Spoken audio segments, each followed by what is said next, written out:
This is the inspiration and this is what I made.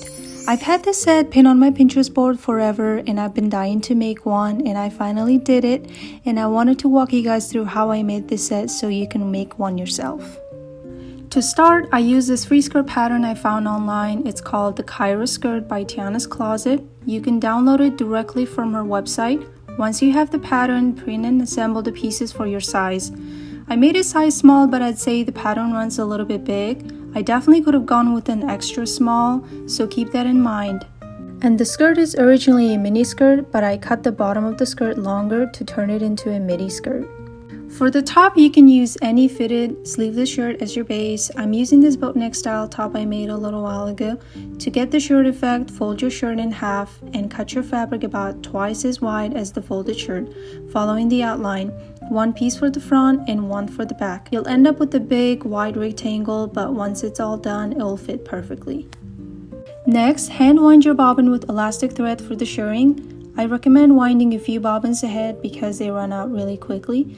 Don't pull or stretch the thread too tightly while winding, or it might not give you the shirt effect. I did 3 lines of shirring at a time, spaced about 3/8 inch apart, and then left about an inch before starting the next 3 lines. I continued until I was near the bottom, leaving about 2 inches for hemming.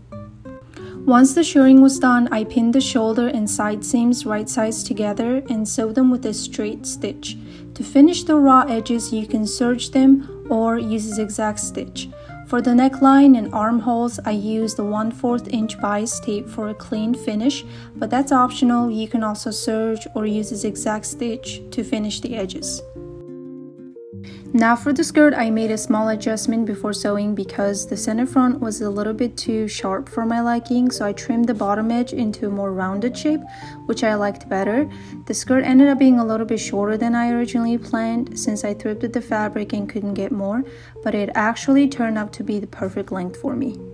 I gathered the front and back of the skirt, pinned them to the top skirt panels, and sewed them together. Then I placed the skirt front and back right sides together and sewed the side seams. Next, I attached the interfacing to the waistband right sides together, sewed it all the way around with a 1/2 inch seam allowance, and pressed everything for a clean finish. Finally, I installed the invisible zipper using the zipper foot I got from Amazon, and it worked out perfectly. And that's it. You just made yourself the cutest matching set. I hope this tutorial inspires you to try making one too, because it's honestly so fun and satisfying to wear something you made yourself. Thank you so much for watching and sewing along with me. Don't forget to follow if you want to see more sewing project ideas, and I'll see you guys in my next video.